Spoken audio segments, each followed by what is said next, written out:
Mark from the States, Mark from the States, it's Mark from the United States. Good morning, good afternoon, good evening, Mark from the States. How we doing today? I am doing fantastic. I hope you are as well. Yes, you hear it. It is that time of year where the temperature has dropped here in even Southern California. It has dropped to about 55 degrees in the morning, hence the noise that we've all know, as if you've been around long enough, is the heater. The heater comes on. It's literally right here next to me, so it's a little loud. I need to soundproof the where the heater is. Do a little bit. I need to work on that a little bit so it keeps that noise down. But then I've got a vent, and my wife just blasts it in the morning. It comes on, so here we are. It must be getting colder here now. Granted, it's not cold like you experience, but for someone who's used to 72 degrees, pretty much 300 and some change days a year, when it drops to 55 to 59 in the morning, and then I think our high today is going to be 66. You'll have to do the conversions to Celsius, please. It's chilly. It's definitely sweatshirt and pants weather for sure. But I'm not gonna lie, it gets cold when I get up in the morning. So here we are. Now, also, it is November 1st. I'm gonna be, this is when I start wearing the poppy. I'm not quite sure exactly what the right thing, I guess. It's kind of a weird thing to say, but the normal day to start wearing the poppy. But we are getting close to what would be here in the States Veterans Day, but also most importantly Remembrance Weekend. It's one of the most special things I've ever watched with all of you on this channel, and it's emotional. I just love it. I love it. And I'm going to, and last year I did, I went back and I watched, we had some events as well. Kind of Memorial Day is our real big day of remembrance kind of a thing. But I do see here in the States more people watching, or excuse me, wearing the poppy. I'm trying to get it started here in my hometown, and there it goes. And so I love wearing, and this of course was sent to me, and I have a few others that I'll wear this month, and I just love them. Appreciate, and you know who you are, who sent them to me, and I appreciate you so much. So just love it. Today, like I said, November 1st, our election is coming up on Tuesday. It has been crazy, and predictions right now are saying Trump's going to win, but crazier things have happened. There's a lot of things that certainly could happen to change it, but the early voting, which was never really a big thing, has gone off. A lot of people are doing the early voting. So we're going to see. So it should be exciting nonetheless. Today we're going to revisit, this has come, of course, requested. We're going to revisit with our friends, Magic Geekdom, Kara and Jeremy. They're wonderful people. Below me will be the link to this video, which is US versus UK. 10 shocking differences, cultural differences, basically. We don't do these types of videos very often, but every once in a while, and I love it when we get to do it with friends of our channel. And they're just wonderful people. And here's the thing, you can do these videos or see these videos of someone who's been there once, who's visited for a week. Like when I go, if I were to do a video, it's like, well, I've only really had 10 days there or whatever, however long I've stayed there. What really could I have picked up? Just, I don't know if we'll see, but they've lived there for many, many months and have traveled all over the place. And in fact, I believe they're going back. So I think you can kind of, I don't want to say they have an authority on this subject, but they certainly have enough, I think, enough experience to really, you can listen to them and go, oh, okay. But of course, a lot of you will be able to maybe clarify some of the things that they said, or statements that they make, or things that they bring up that I'm not understanding quite the way it should be. That's what I love about all of you. Thank you so much for coming. So come sit on this big fake couch and let's hear Karen and Jeremy talk about the cultural differences as Americans in England. Let's do it. From some awkward encounters on our first trip to the UK, to learning about some cultural norms that we never knew about. Today we're going to be discussing 10 shocking differences between the US and the UK, starting with one that I learned just recently, and that is there are some wild differences in our elections and our political campaigns. Wow. The main two things. First, That's pretty on point. Did not plan that, but this is great. Okay. Yes, the elections are very, very different. I learned that UK elections are only about 6 weeks long. Which is so nice. Wouldn't that be nice? We in the US, at least a presidential campaign, can last, I don't know, 2 years. That process starts. Let's be honest, it is never ending. They're always campaigning. If you're in Congress, you're always campaigning. You win your seat, you go to Washington, and you're already campaigning for your next term. It's insane. My wife used to work for a state senator many years ago, and it was always just constant campaigning. And it could just end at any moment. It's tough career for sure. And the idea of having a 6-week political campaign That would be compared so to awesome. a 2-year run just sounds so much less stressful. Mm-hmm. Yeah, I feel like the actual things where they debate and stuff like that are really more like the last Few months. Yeah. 6 months.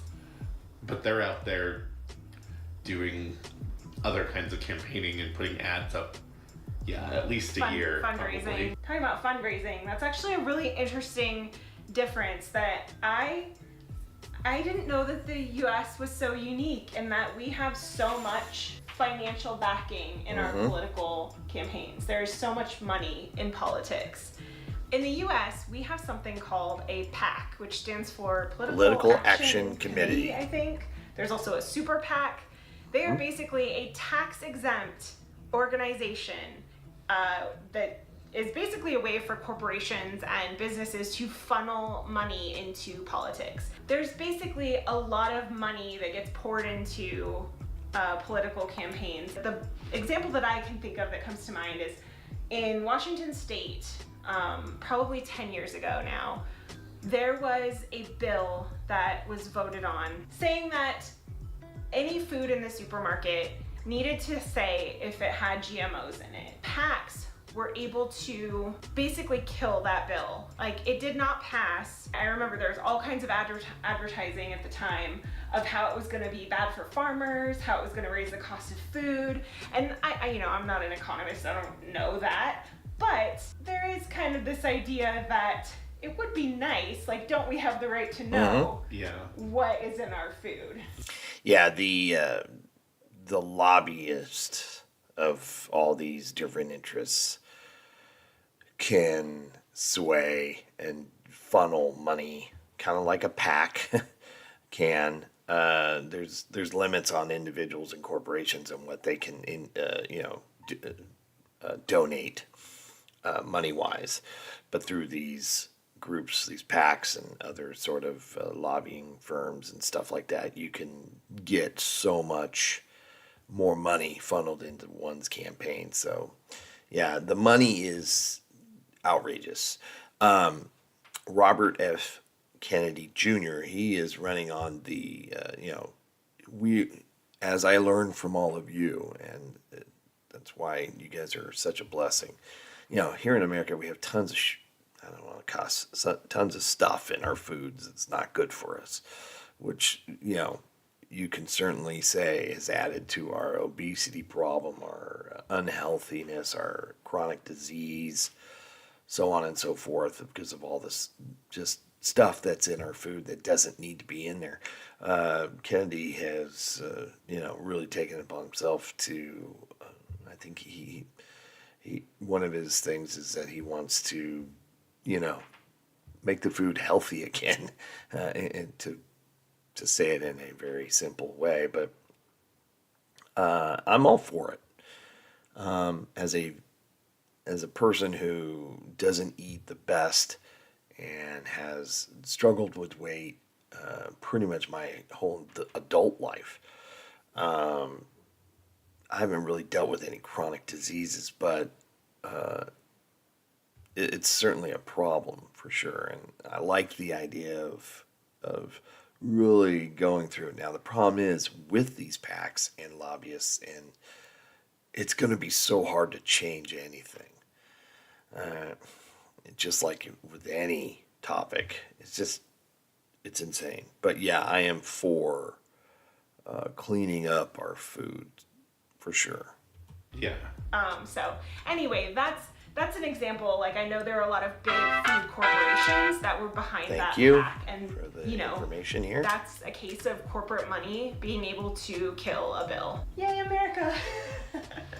And talking about food and groceries, I think we've kind of talked about the differences between the food supply in the U.S. and the U.K. before on our channel, but I think not only do we put a lot of ingredients in foods here in the U.S. that are you banned, guys don't allow. that are banned in other places, and primarily today we're comparing the U.S. and the U.K. because our audience is highly UK based. Yeah, primarily. We've spent a lot of time there, but this is true of many other countries. Yeah. I feel like the US is kind of the outlier in a lot of these situations. But specifically with food, I think we also noticed some differences in our weekly shops and just kind of the difference culturally of how we go to supermarkets and how we do our weekly shopping in the UK versus the US. The one thing I remember noticing last year when we were there for an extended time was how there are labels of very clear, like it's red, it's green, it's color coded to tell you if something is good for you or not. It's nice. It makes it real easy. Like, we're gonna do the work for you. We have to This is search for probably it on not the so good back, for and you. it's like I in think such that kind of fine information print. gets buried in the US.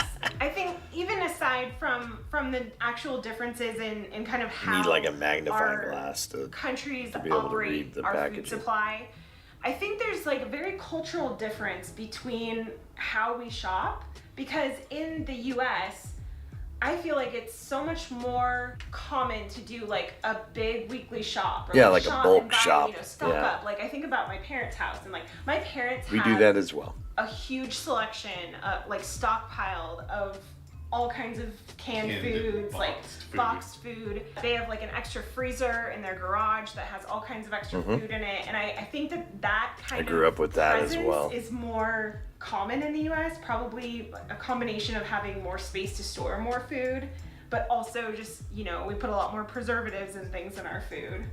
Well, I think it also goes back to like a lot of the places people don't drive there. Yeah. So you would have to take the train or the bus or walk, and you don't necessarily want to bring as many things home, especially if you're by yourself. Yeah, that's a great point, because I think when we were there for a longer term in the UK, we very much only would do a grocery shop like every couple days. and we would just buy food for like today and tomorrow, maybe 3 or 4 days, but definitely not more than that. No, there's a couple of times we went to like a bigger supermarket and bought like a week's worth of stuff, but that was really only a few times. Yeah, but there's also a lot smaller stores. There's not Yeah. these there's not as many big box stores, and I know that there are Costco's in the UK, but not as many. And I feel like Costco is a very like American culture thing of like, look at all the things I got at Costco. Look at this giant jar of What? sauce. I'm gonna go back here. I feel like Costco is a very like American. Why do Americans like Costco? Shopping at Costco is preferable to traditional grocery stores for many people. This is because of its low prices, sure. You get a large selection of products, free samples, and cheap food, all of which keep more money in your bank account. Now, I don't. The problem is when you go to Costco, and I can't speak for everyone, but I know a lot of the people that I know do the same thing. You don't just go in. You can't go into Costco and not leave without spending like $200. It just doesn't happen. You go in there for, let's say you want to go in there just to buy some meat, some tri-tip or something. You're usually walking out with huge boxes of toilet paper or paper towels or, beer. We usually pick up champagne. Prosecco, they have good Prosecco. All other stuff, cookies, whatever it may be. Plus there's clothes, there's things that you probably don't need, but it's there and they're really good prices. And next thing you know, your cart is full. And you just get to the register and it's like $300-$400. You're like, okay, well, that is why we don't go to Costco, because we are rarely in need of the bulk items, and we rarely are able to handle ourselves there and just go and get one thing. Plus, they're so big, the parking is so congested. It's an ordeal. It's an event to go there. You can't just pop in like I do with my grocery store. Just park in front, run in, grab something, run out. You have to drive around, find a spot, park. It's usually way away. It takes you forever to get there. You got to wait in line to get in because you got to check your badge. Then the lines to check out are nuts. And meanwhile, your cart's totally full. So now you've got boxes of stuff. Yeah, it's nuts. So I would love to have like a little grocery store, because the grocery store I go to is Vaughn's, and they're pretty big, and it's a big store. But I would love to have like a little. We have Trader Joe's, which is kind of a smaller deal with a little more. You guys all know about Trader Joe's. I don't have to explain them. My wife will stop by there to get certain things, and I'll just get the main stuff like milk and butter and all the other stuff, cereal, at Vaughn's. And it would be cool to be able to just walk to a place that's like a block or two away, grab what you need, and then be able to hoof it home. That would be pretty awesome. In culture thing of like, look at all the things I got at Costco. Mm-hmm. Look at this giant jar of sauce. I don't know. Yeah, like we have a lot more things in bulk. Like, Yeah. I even think about toiletries and stuff. Like when we buy toilet paper, we buy like a 50 pack of toilet paper just because we can. It's like we buy stuff in bulk because it saves us a discount, where I think, and maybe this speaks to us just being in like an Airbnb and walking to a supermarket, but we would only buy like maybe a pack of it when we were there. Like a Yeah. small pack of 4, like 6 or 8 or something, Well, but not a lot more than that. Most times with that too, we were there a lot of the time long enough to justify buying one that was more That's than fair. 4, except for a few places. But I also don't remember seeing like huge amounts of like, here, buy this giant tub of mayonnaise. No. Anything like that. Or salad cream if you prefer. It's a lot of factors, I'm sure. I mean, you guys could probably Yeah. tell us more. But yeah, I think it's space, having a vehicle, and a lot of the stuff is like doesn't have preservatives if it's actual food. Or, I mean, it has some, but not to the extent that ours has. Yeah, you should let us know when you do your shopping, how often do you shop, and Do you drive to the supermarket, or do you walk, or how do you get there? I think in the US it is so much more common to drive, Everywhere. stock up, and then, you know, have your set groceries for at least a week, you know? Let's switch gears for a little bit, because this one, and by the way, these are not in any particular order. Number 8 is a TV license. We learned last year, we didn't even know this until I think the end of our time in the UK last year, that you have to pay, I think the price just went I've up learned to that from all of you. £169.50 as of April 2024. A license. This is a TV license so that you get access to, I guess, the BBC and your public broadcasting channels, which we do not have anything like that in the US. No, it's not the same. I mean, we don't have to pay for it, but it's, I feel like, more limited if you don't pay for like a paid TV service like cable or streaming. And we have, I think, more commercials than you have in the UK. That's fair. We definitely have more commercials, or adverts as we like to call them. The reason that I learned this difference is because I saw somebody, like, it was suggested on YouTube one day, somebody was refusing to pay it because they don't watch those channels, and they were saying that, I guess, even if you watch YouTube, you still have to pay for the license, and they were like, no, I'm not doing it. And I thought that was an interesting video. Okay, gotta go back. Sorry, And you don't need a TV license to watch Netflix, Disney. Okay, on demand. Okay, videos on websites. Okay, videos or DVDs. So, what if you don't watch TV? What if you don't even own a TV? Do you still have to pay a TV license? I get why there's no ads. If you're paying a TV license, that's what you're basically taking the place of the advertisers who would be funneling money into the TV program there, into the service. If you had an aerial here, you can watch TV for free. They sell the aerials now, you know. You could just put it up, and you'd be able to get several channels for free. All the like local channels. So you wouldn't even, I mean, it doesn't cost you anything, but other than, you know, having the aerial, purchasing the aerial. The antenna. It's essentially an antenna. But yeah, DirecTV, and then of course you got to pay for all the streaming services as well.